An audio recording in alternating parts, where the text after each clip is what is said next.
Three main things to consider when you're trying to achieve a natural result with breast augmentation with breast implants. First one I would say is trying to achieve a very proportionate type of look, and that's getting the implant dimensions right. A lot of patients come and talk to me about cc's and the size of 350 cc's or whatever. You've got to forget about the cc's, and that's really the end point of the calculation rather than the starting point. So the things that you need to think about with proportionality is, first of all, you need to look at the width of the implant, so across the base width of the implant. That needs to fit the patient's body in terms of the width across their chest. It needs to fit their hips in terms of giving them the right amount of side boob, a narrow cleavage gap to match their hips. If they've got very narrow hips, you might not want much side boob. If they've got very wide hips, you need to match that into an hourglass type of shape.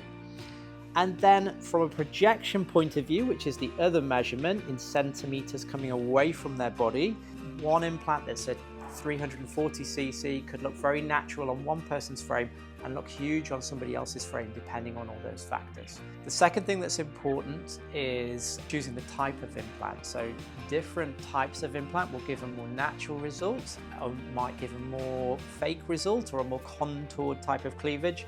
I'd say about 20% of my patients want that kind of look, a contoured type of cleavage, and that dictates which type of implant I'll choose. So these two implants, for example, are completely the same in terms of the dimensions, in terms of their width, in terms of their projection, but they'll give a very different type of result.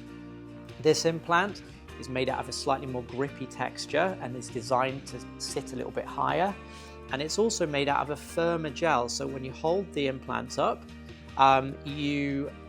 it will hold the volume in the top part of the implant instead of it falling into a slightly more natural shape. Whereas this implant, when you hold this implant up, you can see it's a softer gel that just falls into the bottom part a little bit more and gives a slightly more natural takeoff at the top of the breast. So this is another important factor to consider. I'd say the third thing is to choose a surgeon that specialises in this, and that can be a specialist breast surgeon like myself. It can be a plastic surgeon who does lots of breast surgery.